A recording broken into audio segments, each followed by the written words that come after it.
guys, it's Reagan and today I'm here to bring you my August wrap-up. Reading in the month of August was pretty good. Definitely not my best month, but I'm still happy. I read a total of 7 books and 1 graphic novel, but that being said, I read some really fantastic books this month, so it was a win-win overall. So let's just get started. The very first book I read this month was probably my least favorite book of the month, to be completely honest with you, and that was The Falconer by Elizabeth May. I was really looking forward to read this book. This is like historical fiction, steampunk, fantasy, fairy novel. And I ended up giving this book like a 3 out of 5 stars. It wasn't that it was bad, it was very conventional to me. I just felt that the story overall was just something I've read quite a bit before in the young adult genre. So I think if I was new to a fairy book, a historical fiction fairy book, or a historical fiction fantasy book, I think I would have liked this a lot more. Also, I had a really big problem with the cliffhanger. It was the strangest cliffhanger I have ever read in my entire life. It wasn't like a usual cliffhanger, it literally just stopped in the middle of the action. It was so weird. But yeah, I mean, that being said, I mean, the character, I will say, that leads this main book is enjoyable. She's really spunky and fresh, and I like that. So yeah, 3 out of 5 stars. The next book I read this month took me by surprise, which might be weird sounding after you see what the book is, and that is The Kiss of Deception by Mary E. Pearson. I ended up really enjoying this book, and I was kind of hesitant going in because while it was getting a lot of rave reviews, it seemed like it was gonna be really like romance heavy and it wasn't going to be, I don't know, I didn't think there was gonna be enough world building or character development in there, but I was wrong. I freaking loved this book. And if you're not aware what this is about, it's about a young girl who on her wedding day escapes her kingdom because she doesn't want to marry some old man that she has no choice in marrying, so she escapes. And in response, the prince who she was supposed to marry follows her, as well as an assassin who was sent to kill her. In this book, you read from the perspective of the assassin, the princess, and the prince, and they all meet up in the book, but you don't know, besides who the princess is obviously, who the prince and who the assassin is. So the whole 3/4 of the book, you're trying to guess. You're like, who is who? And I will say, I guessed right, so pat on my back. But the thing that really took this book to another level is that that wasn't the whole thing. Like, it wasn't just about like who's who's gonna fall in love with who. No, there's a lot more to this book. The characters are really interesting. I specifically love the main female character. I thought she had a really good head on her shoulders. She wasn't annoyingly like stupid and made really wrong decisions. Like, she honestly made logical choices, and I just really appreciated that, as well as the ending gave a glimmer to a more broad fantasy story with much more complex political intrigue and undertones that I'm really looking forward to reading more about in later books. So yeah, wait, 5 out of 5 stars. The next book I read is probably in my top books that I've read this year. It was absolutely fantastic, and it is All the Light We Cannot See by Anthony Doerr. I have mentioned this book a lot on my channel, but I have finally read it. Oh, so great. This is a novel, historical fiction novel, set in World War II, and it follows two main perspectives, I should say, of a young blind French girl and a young Nazi youth. And we follow them from their very early childhood as well as their participation in World War II, and then when their lives actually cross paths. And oh my god, this book is just so fantastic.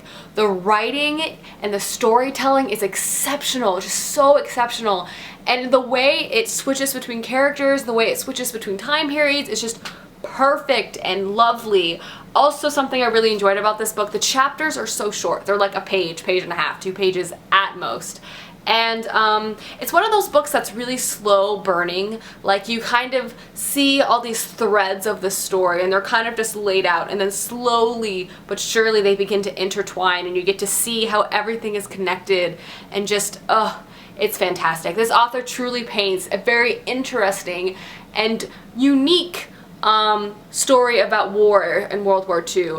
I think this is a topic that's written a lot about, and I've read a lot about it. It's one of my favorite historical fiction time periods to read about, and this is definitely one of my favorites that I've ever read. Up there with The Book Thief, for sure. Freaking fantastic.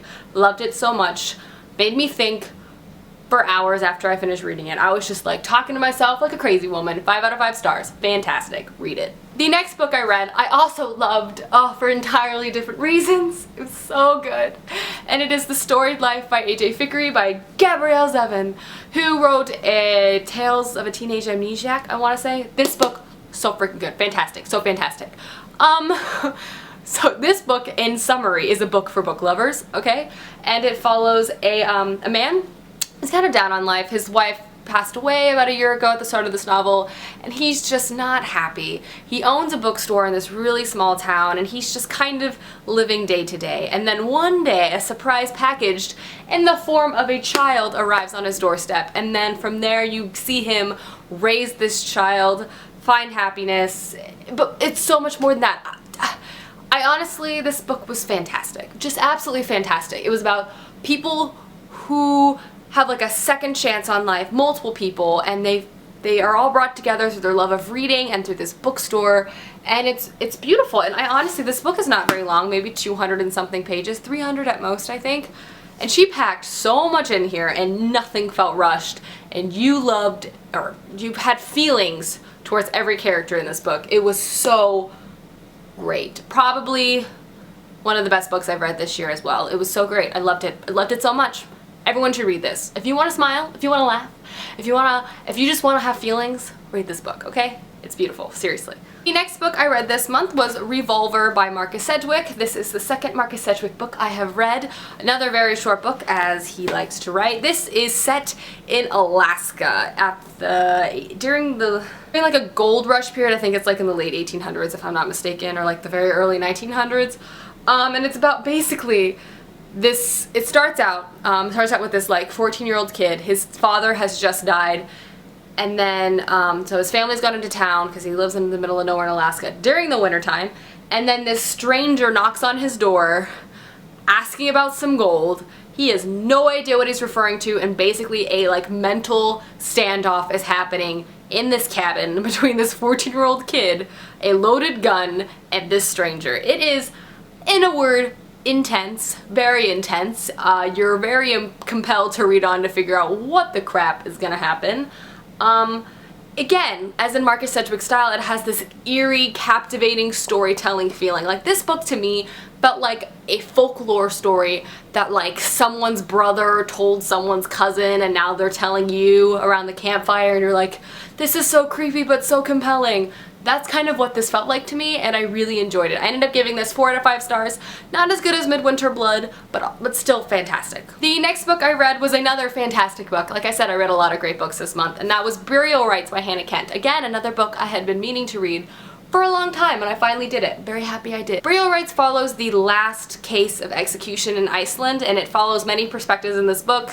One being the condemned woman, Agnes, the priest that is supposed to like guide her in spirituality before her execution, and the family she's housed with.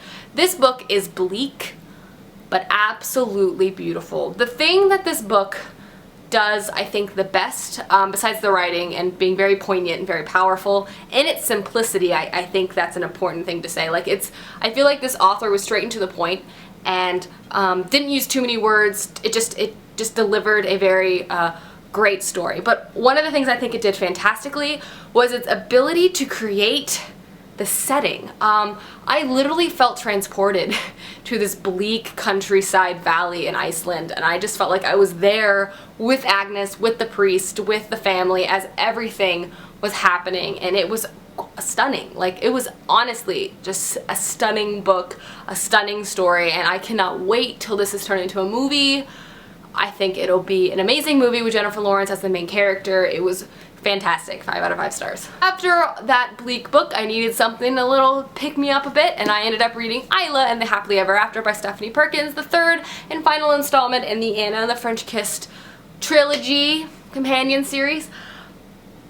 This one might be my favorite, actually. I thought it was adorable. I had some minor problems, as I do with many contemporary books, about logic and feelings and intensity about people's feelings, but there's things done in this book that I just found refreshing. Specifically, the start of their relationship I just found refreshing. Basically, it's about a boy and a girl who get together at the beginning of the book, and I just loved how it was done. It was like, hey, I like you, we should go on a date. Yeah, sounds good. Oh, I'm confused about something, let me approach you about it and not, you know, hold it in for half of the book. I'm just gonna ask you right away. Oh yeah, cool, let me clear that up for you. Fantastic. I mean, obviously there was other angsty conflict that happened later in the book that kind of threw me off a little bit, but I got over it. I thought this was lovely and fantastic and a great conclusion to the Anna and the French Kiss trilogy companion, and if you haven't picked them up, I highly recommend it. I ended up giving this guy 4 out of 5 stars. And the last thing I read this month was a graphic novel, and that was Lock and Key by Joe Hill and Gabriel Rodriguez, excuse me. This is a horror graphic novel series. I liked it. I didn't love it. I wanted more of the fantasy elements that are in this book. Basically, it's about this family. It's about this family whose father is brutally murdered, so they move back to this place called Lovecraft, and there they find these keys that like allow you to open these doors, and all the doors do different things. The door and the key concept, really cool. But they focused a lot on like the creepy psychopathic killer, and there's like really violent, which I think was really well done, just not really my speed. But I'm really keen to continue on this series because I'm excited to find out more about the keys and more about the doors and everything like that. I think it's gonna be really awesome. I think this was a really good setup for the rest of the series, and the art in this is really great. Really violent, so you should be aware of that before starting the series. But yes, 4 out of 5 stars. Alrighty guys, those are all the books I've read in the month of August. I tried to be a little more talkative about my feelings for them because I read less books, and I will do that again in the future because I'm assuming I will read less books in the upcoming months with school. Let me know down below if you enjoyed this, and I will see you guys soon with another video. Bye!